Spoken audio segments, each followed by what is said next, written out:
you ran into some of the, typical challenges when we're looking at bringing a new product to market, though. Taking a whole bunch of separate tools to hack together a process and then realizing if we keep on doing this hack together and adding on another product, we're missing where our core traditional services really are. So it sounds like you're trying to solve that problem with Motion.io is fill the gap instead of having multiple products to manage a product vision and bringing that out, really have one product that can centralize it all and centralize that process.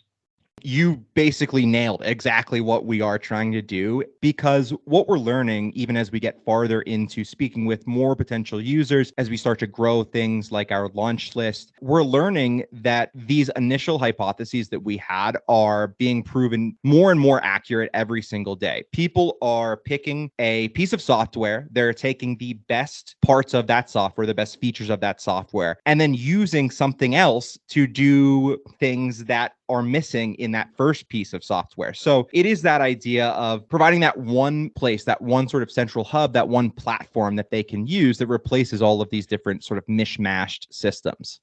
It sounds like you've got a long road ahead of you, but I love the approach. I do. I've run into these struggles too. So it's one of those pieces that you're transforming a traditional thing that's been there. I mean, with building products and building the process for the way that we provide the assets and really even managing just the steps and the flow and the workflow for it all. It's been around for decades, right? This is something that we as developers and creators have been doing forever, but creating a tool that supports it and is customizable and doesn't require me to go have 3 or 4 third-party connections and integrations to make it all work as one. Yeah, that would be awesome.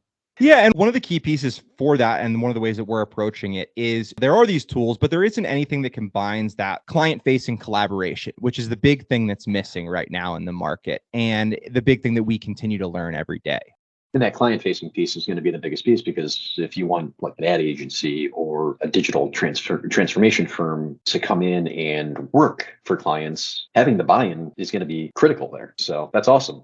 So as you've been doing this, I mean, you've actually been doing it for the last couple of iterations of your career now. You've actually been building this product. It sounded like you had some kind of deep initial learnings that you had out of this, but it sounded like it was really around let's build our own so that we're not customizing as much. What else can you tell me about some of that journey, though? Where were some of the stumbling blocks that you had as you went through even the last iteration or as you've been doing this new startup for the last few months?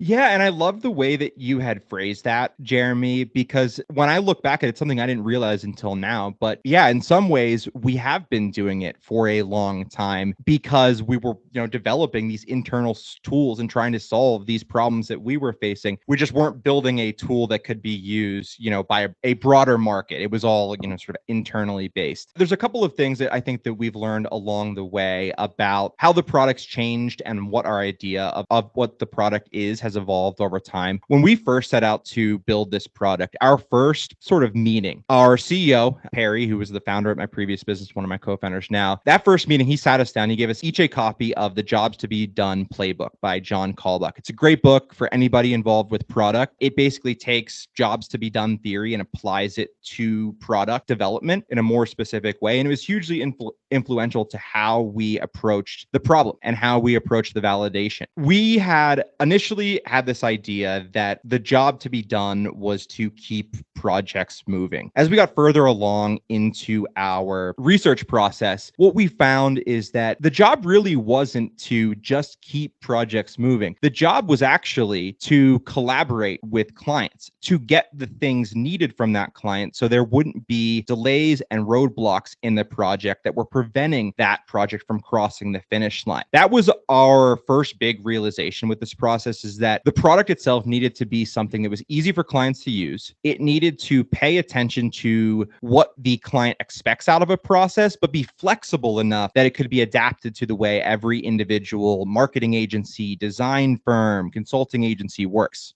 So it sounds like as part of that process, then you were kind of reevaluating and going back to that same original statement, right? And going back to what jobs need to be done, doing the when and what to make sure that you're always revalidating what you were building and how you're building. Exactly. And it's a true iterative process where we look back at things that we had changed and things that we thought were the wrong direction and end up being some ways the right direction as we speak with more people. And there's other things that get thrown out entirely that we say, hey, this isn't really the way that this needs to work, or this isn't really central to the functionality of the product. But yeah, I couldn't agree more. And keeping that iterative process as a core tenet really helped fuel the change that you were trying to implement then.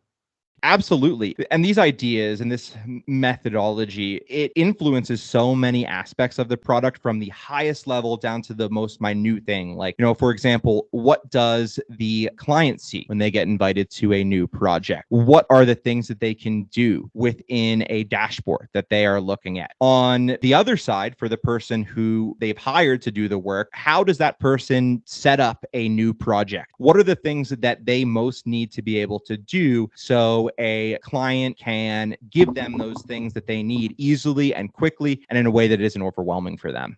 And those small changes build up to major epic changes when it comes down to the workflow that you're building at the end of the day. Yeah, absolutely. And it'll go on to influence things like what features we need to add and what parts of the process of that client agency work do we need to be providing features for? What functionality do we need to add that's going to add 10x the benefit to somebody using this tool for the first time?